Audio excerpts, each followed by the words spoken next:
ఈరోజు మనము యుద్ధ వాతావరణంలో ఈరోజు ఆంధ్ర రాష్ట్రంలో ప్రజలు బ్రతుకుతూ ఉన్న పరిస్థితులు కనిపిస్తూ ఉన్నాయి. ఇలాంటి దుర్మార్గమైన పాలన, రెడ్ బుక్ పాలన బహుశా ఎప్పుడు కూడా ఆంధ్ర రాష్ట్రంలో గతంలో ఎప్పుడు చూసి ఉండదు. అలాంటి పరిస్థితుల మధ్య ప్రజాస్వామ్యాన్ని ఖూనీ చేయడం అంత సులువు కాదు.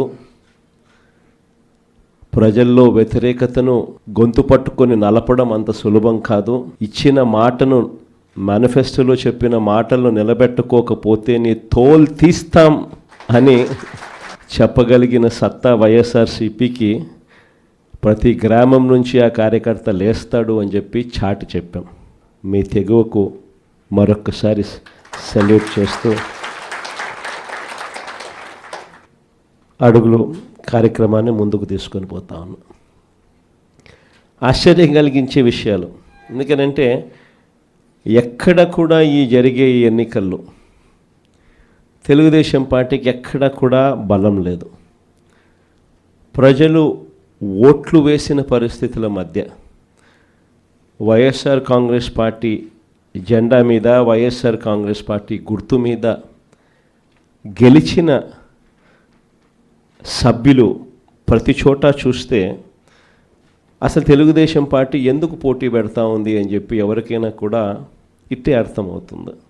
ఇంకా తిరుపతి రూరల్కి సంబంధించి చంద్రగిరి నియోజకవర్గంలో, అంటే చంద్రబాబు నాయుడు సొంత నియోజకవర్గం, చంద్రబాబు నాయుడు ఇల్లు ఎక్కడుందంటే ఇక్కడే, ఇదే చంద్రగిరి నియోజకవర్గంలోనే చంద్రబాబు నాయుడు ఇల్లు. ఆయన మొట్టమొదటిసారిగా చంద్రబాబు నాయుడు గెలిచిందే ఇక్కడే, మళ్ళీ ఓడిపోయింది కూడా ఇక్కడే. అక్కడ బీసీలు డామినెంట్గా ఉన్న ఆ ఏరియాలో బీసీలకు ఇచ్చి సామాజిక వర్గాన్ని పైకి తీసుకొని రావాలి అని చెప్పి ఎవరైనా చూస్తారు. కానీ అక్కడ బీసీలు ఎక్కువగా ఉన్నారు, వాళ్ళల్లో ఆర్థిక స్థితిగతులు సరిగ్గా ఉండవు. కాబట్టి ఈయనైతే ఆర్థికంగా సౌండ్గా ఉంటాడు, బీసీలని ఎప్పుడు కూడా తొక్కి పెట్టచ్చు అని చెప్పి అక్కడికి పోయి అక్కడ పాగా వేసినాడు. నిజంగా ఏ తెలుగుదేశం కార్యకర్త కూడా ఇళ్ళకి వెళ్ళి వాళ్ళ గ్రామాలలో వాళ్ళు తిరుగుతూ వాళ్ళ గ్రామాలలో ఉన్న ప్రజల ఇళ్ళకు వెళ్ళి బాగున్నారా మీరు అని పలకరించే ధైర్యం చంద్రబాబు నాయుడు గారికి సంబంధించిన ఏ కార్యకర్తకు లేదు. కారణం, చంద్రబాబు నాయుడు గారికి సంబంధించిన ఏ కార్యకర్త అయినా కూడా ప్రజల్లోకి వెళ్ళి వాళ్ళ ఇళ్ళ దగ్గరికి వెళ్తే ప్రతి ఒక్కరికి కూడా వెన్నులో భయమే. చివరికైతే నా అక్క చెల్లెమ్మలందరూ పొద్దుటూరు నుంచి ఎదురు చూస్తూ ఉన్నారు, కడప నుంచి ఎదురు చూస్తూ ఉన్నారు. ఏదో ఉచితంగా బస్సు వస్తుంది, ఏదో విశాఖపట్నం పోయి రావచ్చు కదా, పొద్దున పోయి సాయంత్రానికి వెనక్కి రావచ్చు కదా అని చెప్పి అటువంటి చిన్న చిన్నవి కూడా పట్టించుకోవడంలా, దానికి కూడా దిక్కులేని పరిస్థితిలో ఈరోజు రాష్ట్రంలో పరిపాలన సాగుతూ ఉంది. మరోవైపున చూస్తే వ్యవస్థలన్నీ పూర్తిగా విధ్వంసం. మొన్నటిదాకా వైఎస్ఆర్ కాంగ్రెస్ పార్టీ ఉన్నంత వరకు గవర్నమెంట్ బడులలో పిల్లలకు గవర్నమెంట్ బడులకు పోయేదానికి గర్వంగా ఉండేది. గవర్నమెంట్ బడులలో మన పిల్లలను చదివించేటప్పుడు మనం గర్వంగా చెప్పుకునే పరిస్థితి నుంచి ఈరోజు గవర్నమెంట్ బడులలో అప్పట్లో నో వేకెన్సీ బోర్డ్స్ నుంచి ఈరోజు గవర్నమెంట్ బడికి పంపించాలంటే తల్లిదండ్రులు హెసిటేట్ చేసే పరిస్థితులకి మళ్ళీ స్కూళ్ళు నాశనమైన పరిస్థితులు కూడా ఇప్పుడే చూస్తూ ఉన్నాం. వైద్య రంగం ఇంకా దారుణంగా తయారైపోయింది.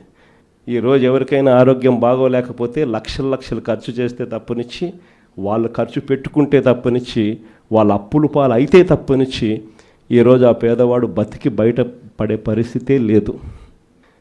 ఏ పంటకు కూడా ఈరోజు గిట్టుబాటు ధర రాని పరిస్థితి. ఉచిత పంటల బీమా గాలికి ఎగిరిపోయింది. ఈ క్రాప్ బుకింగ్ ఎక్కడుందో ఎవడికి తెలియని పరిస్థితి. రైతుల పరిస్థితి ఈరోజు రోడ్డున పడి రైతులు అల్లాడుతూ ఉన్నారు. పెట్టుబడి సహాయం కింద కనీసం జగన్ ఉంటే 13,500 ఇచ్చేవాడు. జగన్ పోయాడు, 26,000 ఇస్తానన్నాడు. ఆ 26,000 కూడా గాలికి ఎగిరిపోయింది అని చెప్పి ప్రతి రైతు కూడా చంద్రబాబు నాయుడుని తిట్టుకుండా తిడతా ఉన్న పరిస్థితి కనిపిస్తూ ఉంది. వ్యవస్థలు పూర్తిగా అధ్వానమైన పరిస్థితులకి నీరుగారాయి.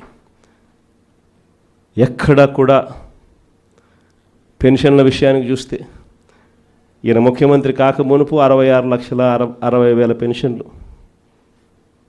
ఈ రోజుటికి 12 నెలల్లో జరిగిన పెరుగుదల ఏమిటి అని అంటే 4 లక్షల పెన్షన్లు తీసేయడం. పెరగాల్సింది పోయి ఒక కొత్త పెన్షన్ ఇవ్వకుండా 4 లక్షల పెన్షన్ ఊడగొట్టడం.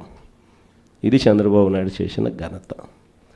మరోవైపు కరప్షన్ చూస్తామా అంటే విడి కరప్షన్. ఏ గ్రామంలో చూసినా కూడా పక్కనే బెల్ట్ షాప్ కనిపిస్తుంది. గుడి పక్కన, బడి పక్కన, ఇంటి పక్కన బెల్ట్ షాపే కనిపిస్తుంది. ఏ బెల్ట్ షాప్లో చూసినా కూడా షాపుల కన్నా 20 రూపాయలు, 15 రూపాయలు బాటిల్కి ఎక్కువ రేటుకి అమ్ముతూ ఉన్న పరిస్థితి మన కళ్ళ ముందునే కనిపిస్తుంది.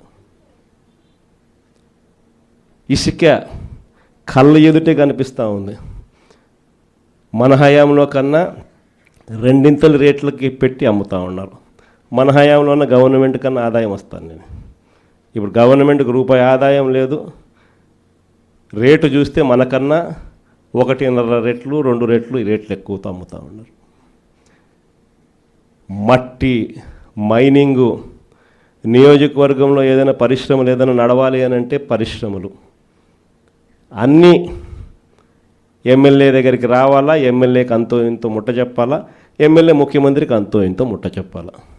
నాకింత నీకింత అని రాష్ట్రాన్ని దోచుకొని తింటా ఉన్నారు మొత్తం రాష్ట్రం అంతా కూడా. ఇవన్నీ కూడా కళ్ళ ఎదుట కనిపిస్తూ ఉన్న పరిస్థితులు. దీని నుంచి డైవర్ట్ చేసేదానికి ఏం చేస్తూ ఉన్నాడు?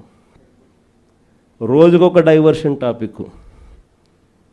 ఏదైనా ఊరు పేరు లేని కంపెనీకి విశాఖపట్నంలో 3,000 కోట్ల రూపాయలు విలువ చేసే భూములు ఇస్తాడు. ఏదో ఉర్సా అంట కంపెనీ పేరు. ఇంద్రనైనా ఈ ఉర్సా అని చెప్పి చూస్తే ఊరు లేదు, పేరు లేదు. వారు కట్టే కరెంటు బిల్లు ఏంది అని అంటే కన్నా వాళ్ళు కట్టే కరెంటు బిల్లు ఒక ఇంట్లో ఒక అపార్ట్మెంట్లో రెసిడెన్షియల్ అపార్ట్మెంట్ కట్టే కరెంటు బిల్లు ఆ కంపెనీ కడతా ఉంది. పోనీ అమెరికాలో వాళ్ళ ఆఫీస్ ఏందని చెప్పి అక్కడికి పోయినారు మనోళ్ళు ఎంక్వైరీ చేయడానికి. ఆడ చూస్తే ఆడ ఒక చిన్న ఇండ్లు. ఊరు పేరు లేని ఈ కంపెనీకి 3,000 కోట్లు విలువ చేసే భూమి 99 పైసలు కంట.